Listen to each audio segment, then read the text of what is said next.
हमारे यहाँ जो जंगल में माल मिलता है ना, वो कहीं पे भी नहीं मिलता है।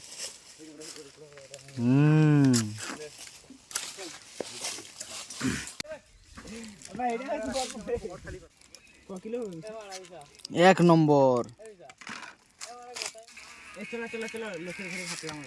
इस साला इसका कीमत बहुत ही होगा, देख सकते हैं आप लोग।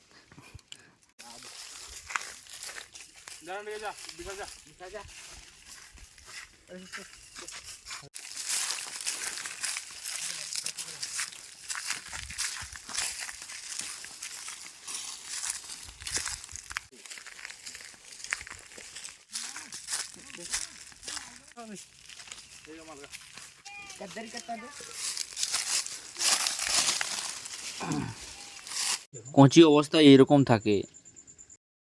অনেক ভেলা খেলাম, এখন বাড়ি চলে যাচ্ছি। ভিডিওটি কেমন লাগলো অবশ্যই জানাবে।